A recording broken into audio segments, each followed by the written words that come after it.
Hey everybody, it's Dr. Josh Levitt here. I am at my office and I want to talk to you today about a subject that is admittedly not very close to my heart, not something I am an expert in, with regards to women's fashion, women's footwear in particular. And what I want to talk to you today about is high-heeled shoes. Oh my goodness, these things are an absolute nightmare when it comes to the orthopedics of the foot and ankle. And just this week alone, I've seen a few different women who have had problems in the foot and ankle area attributable to the chronic wearing of high-heeled shoes. So let's talk about these things and why they're such a problem.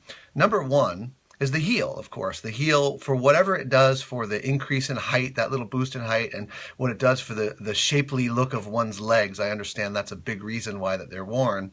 The heel provides this position called plantar flexion, where the toes are pointed.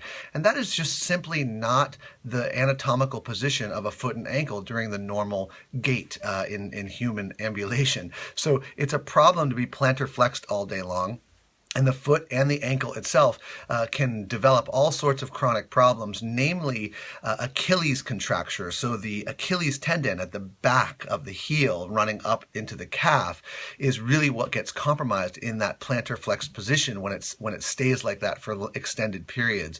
Now, when women walk around for years and decades in high heel shoes every day, what happens is that Achilles tendon at the back of the heel into the calf gets shortened because the foot is pointed downward. So the Achilles tendon coming up this direction is shortened, and quite literally, like your parents used to tell you, it can get stuck that way. So after prolonged exposure to a plantar flex position, the Achilles tendon can get shortened, and at that point, when it's shortened, it's very difficult to walk around barefoot or with normal flat-footed shoes.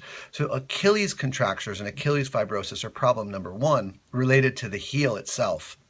The second problem is, of course, that the shoe, in the front part of the shoe, is shaped like a triangle with a point towards the middle, often in a very narrow toe box, so that the big toe and the pinky toe are squeezed in towards the center.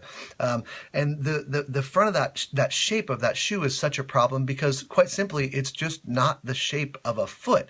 And that can cause all sorts of other problems in the front part of the foot, where the big toe can migrate out towards the pinky toe and develop into a bunion-like phenomenon. And the pinky toe can migrate out towards the big toe and develop into a problem we call a bunionette on the opposite side, on the pinky side of the foot, as well as all sorts of other problems in the metatarsal areas. Those are the long bones that go out towards the toes, where we can see pain in between the toes, and even neuromas develop, little growths of extra nerve tissue that cause great pain in between the toes, as well as all sorts of different problems related to the structure and position of the toes and the bones and the joints in the front of the foot.